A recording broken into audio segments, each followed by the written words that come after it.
Hello everyone, my name is Ari and this is the introduction video to my new YouTube channel, honoring Lyme disease. What is it? The history, the symptoms, how to get properly diagnosed. It's a lot of information and from the moment when I got my first symptoms and to the moment when I was officially bitten by tick, it was like from 2015 to 2018, which is 3 years.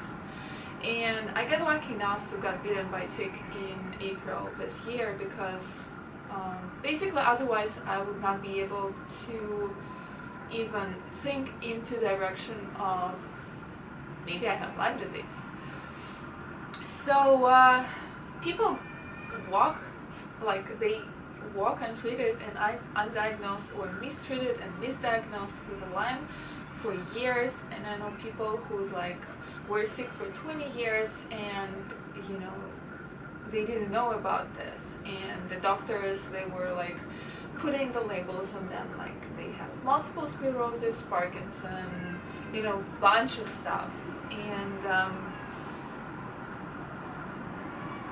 also very important question is why some people get into the chronic phase of Lyme disease and why other people, even without taking antibiotics, they live well ever after. They live happily after the tick bite, or they don't even know that they were bitten, and it just for me it's still kind of semi gray area. And I'm sorry for my English because I'm not native English speaker, native English, blah blah blah. I'm from Russia, and I moved to New York in August 2014. And the first year was perfect. I was attending to the Parsons School, I was building network, I was sociable, active.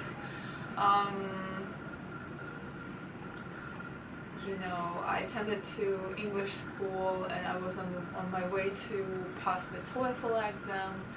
And the first symptom was in June 2015. I got very weird fever, and it was my first time when I went to emergency room, to the ER, because well, I didn't have insurance, and so I don't know, I just I was all my life more or less healthy. Yeah, I got some chronic predispositions from my mother who died from cancer, and all my relatives from my mother's side died from cancer. So I got some kind of fighting scheme on that area, but other than that, if I were eating properly, if I were drinking enough water, if I were cleansing myself with the salt flush and vitamin C flush from time to time, I would be perfectly fine. I'm sorry, there's an emergency, so we need to wait.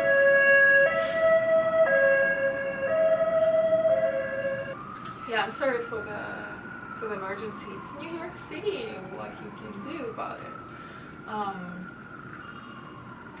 So this first fever was very weird because it was very intense, and even though I was prone to pick up any illnesses around me, for example, person sneeze in other part of the room and I will get sick for 2 weeks, or we went to the restaurant when I was a teenager with my relatives, and I was the one who got the salmonella, but I was eating the same food with everyone else, and I was the one who was in the hospital for another month, and then another 3 months on the rehabilitation program because it was so intense. I couldn't eat anything, I couldn't drink, it was just, I don't know, I was thinking I'm dying. So considering the fact that I was all the time picking all the illnesses, I was pretty sure that, you know, I just got some infection or virus from the subway, and that's it. So the problem with this Lyme disease and tick bites and everything, that when I moved here, nobody was speaking about it. Nobody told me that this is like very you know, big problem now, big issue, and it was 2015. I'm sorry, I wasn't reading much of the newspapers. I wasn't reading, you know, I didn't see any signs of being aware that I mean, any signs that I need to be aware when I'm like on the nature, or when I'm like walking my dog, or when I go to the Central Park, you know, just to check myself all the time. But even though, even if I would check myself, you know, people say that now the tick bite can be like, you know, the 2 millimeters, like 2 millimeters, 5 millimeters. It can be very, very, very small. You cannot even see it because it looks like, you know, a mole on your skin. So that fever was very weird, and nothing helped me. And in 5 days, I wasn't improving at all. I got very weird conjunctivitis, and I was with a very high fever. So I went to the ER. They gave me very strong antibiotics, and you know, in 3-5 days I felt much better. So that was it. I was like, okay, something happened. I took antibiotics. Wow, this antibiotic is so strong. The medical assistance here is so good. You know, that's it. I forgot about it. And from summer 2015, I started to have this horrible migraines. So I was thinking, you know, I was always having headaches in my life. But that migraines was something different. It was like 100 times worse. It was with the vomiting, with the light sensitivity.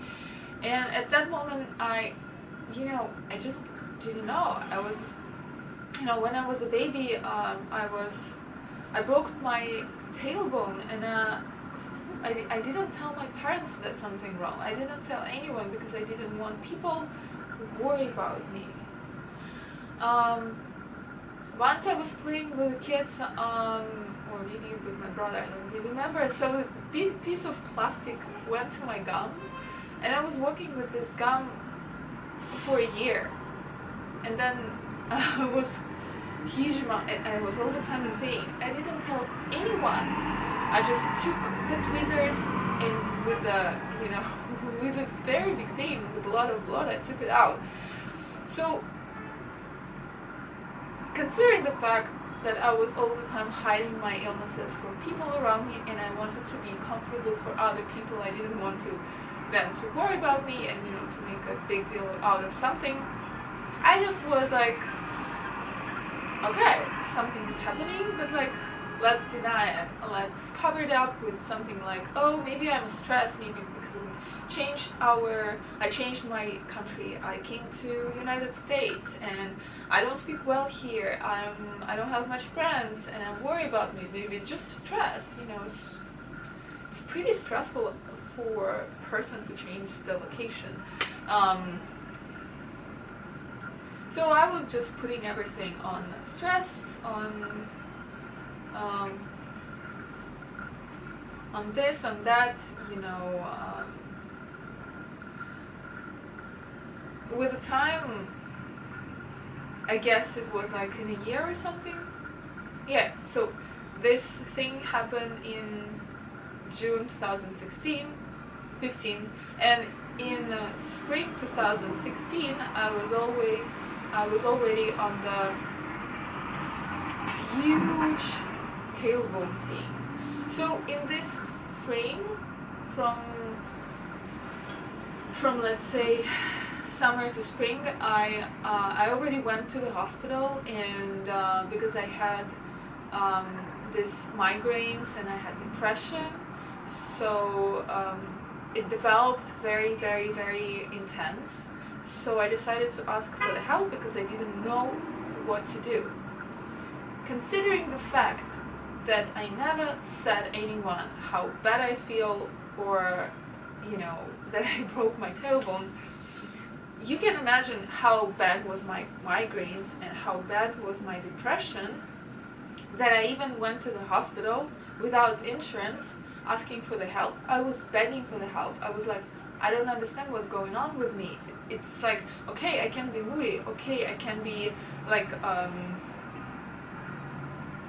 stressful, but it's not something that I cannot handle anymore. Like, I used to be very successful in my career. I was like, I was waking up at 4. I went to the yoga for 30 to 6:30, and then pool, and then work, and then lunch with the friends, and then meetings, and then I came back home and I was working with the laptop, and then I had another dinner or meet up with the friends in the bar, and I was sleeping like sometimes 7, sometimes even 5 hours per day, and I was very productive. And here I am, I was just non-functioning at all. So the doctor prescribed me antidepressants. I think it was amitriptyline,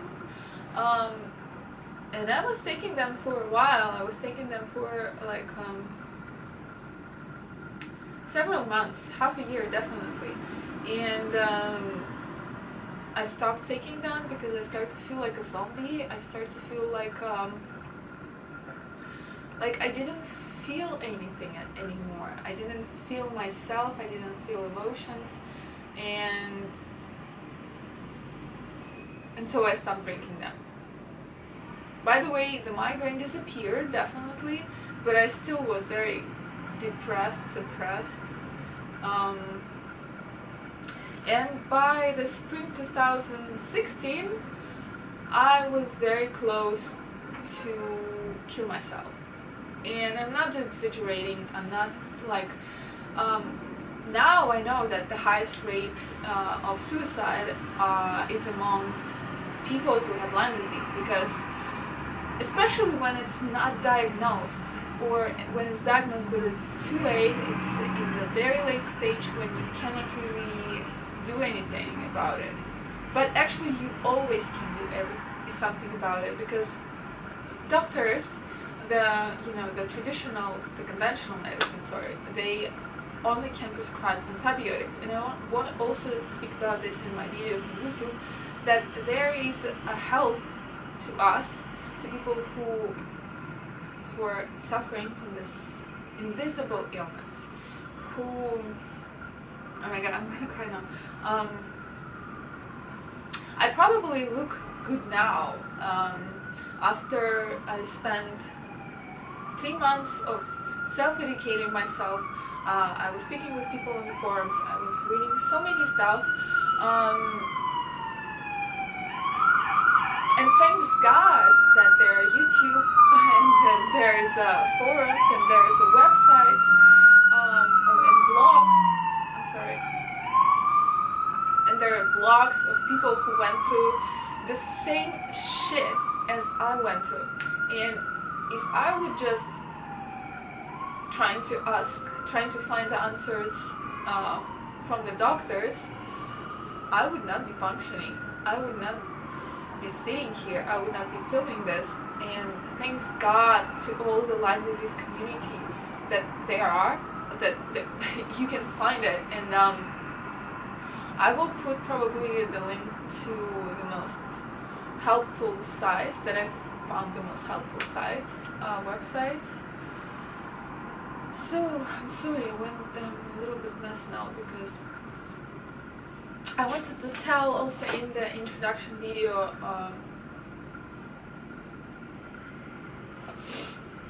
I wanted also to to show in the introduction video the symptoms that I went through. So basically this is me. And why I made this, because I wanted to follow and to remember all the weird symptoms that I had from summer 2015, and it's actually made everything made sense. So I went to the hospital, and they put me on the amitriptyline. I went to the hospital with severe migraines and depression, and considering the fact that I never asked for the help, that I never tell anyone how bad I feel, or only in extreme cases like 1 month of salmonella loss or something, salmonella. So they put me on the amitriptyline, and I was taking it for several months. I didn't have migraines, but I wasn't feeling myself. I didn't feel any emotions. I was all the time zero, you know, like what makes you feel alive? Like when you have this up and downs, when you're sad or when you're happy, or, you know, all range of emotions.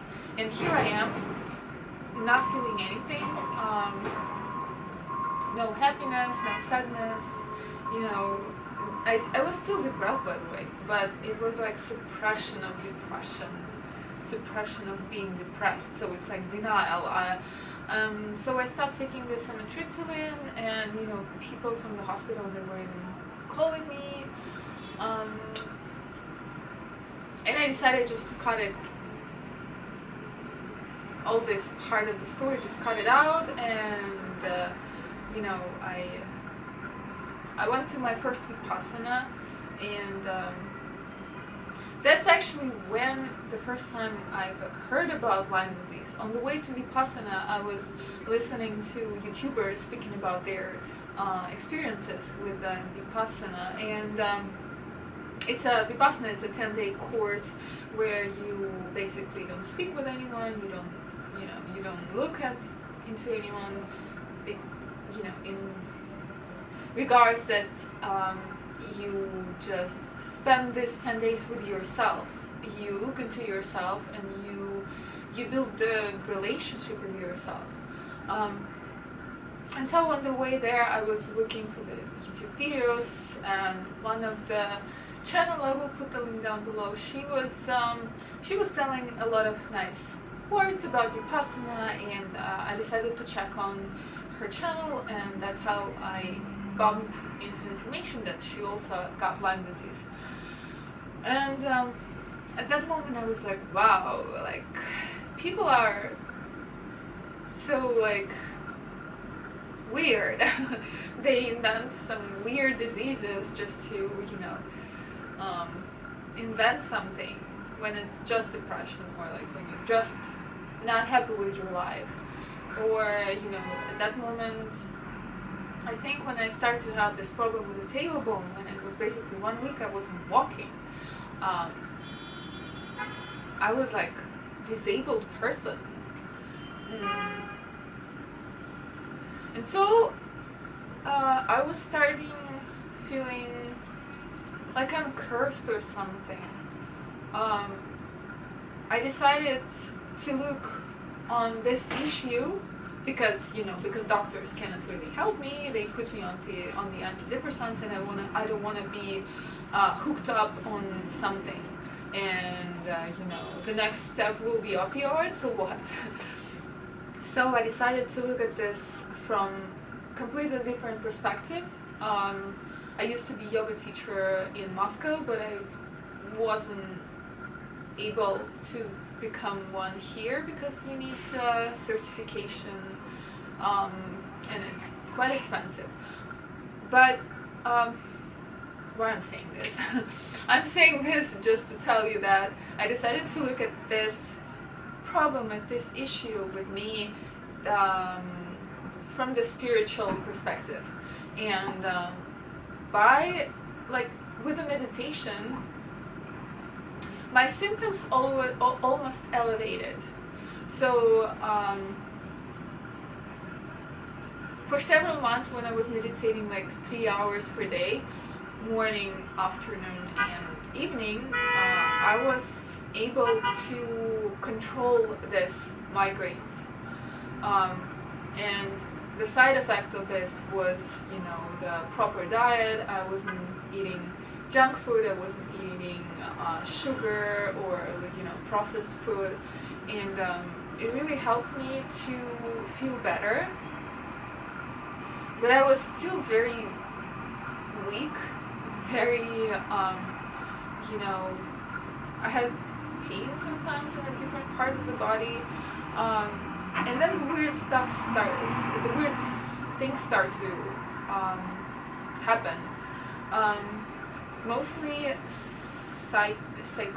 psychological. You know, the brain fog and ability to find the words. This was the worst one, because when you move to another country, of course you don't know language in the perfect way, in the perfect condition, and I was thinking that I cannot find words just because I don't know English, but whatever. So I started to have social anxiety. I started to have panic attacks. I wasn't able to go to places where was a lot of people. Otherwise, I would get, I started to have like this feelings of a million needles in my jawline.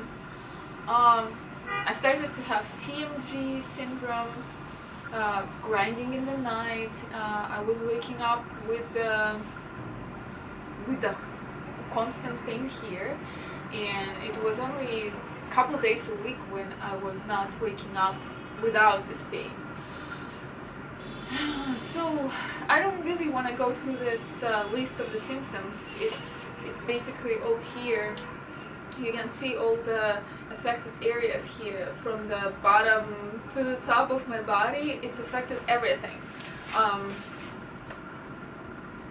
Basically all parts of my body got affected by this.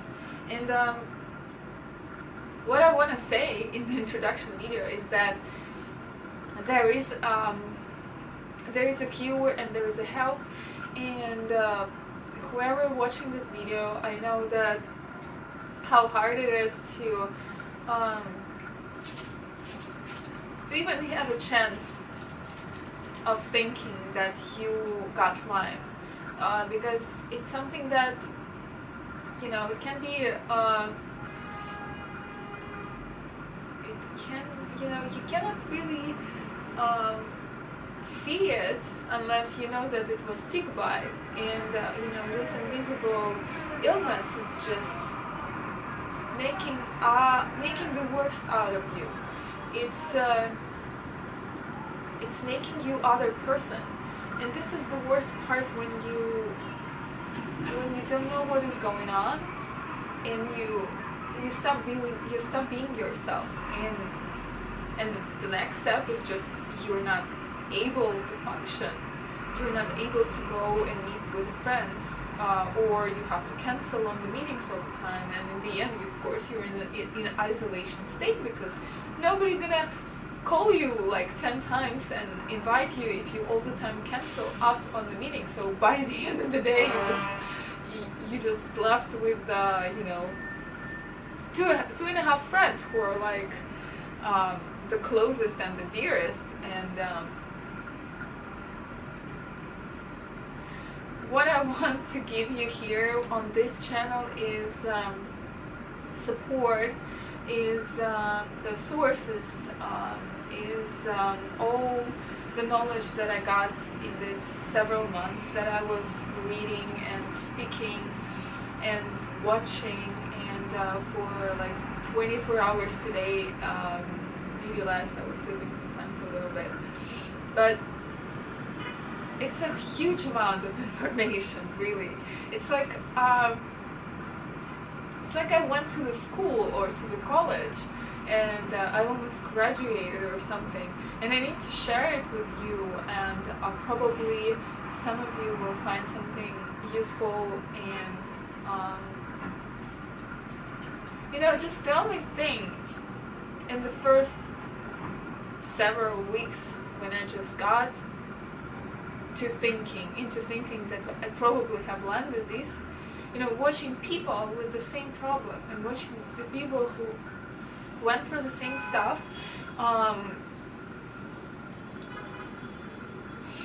it really helps you not to feel yourself crazy one. It really helps you, let's say, accept the condition and embrace the situation, and this is the first step to dealing with the problem, because it is a problem. And the doctors who prescribe only antibiotics and say that, oh, with antibiotics you will be just fine, well, they're not helping at all. It's actually, they're making things worse if you already developed chronic condition. So, well, I think that's it. It's already been a very long video, and I hope to be a help, and I'm always here. Connect me, contact me, and I wish you all healing. Bye.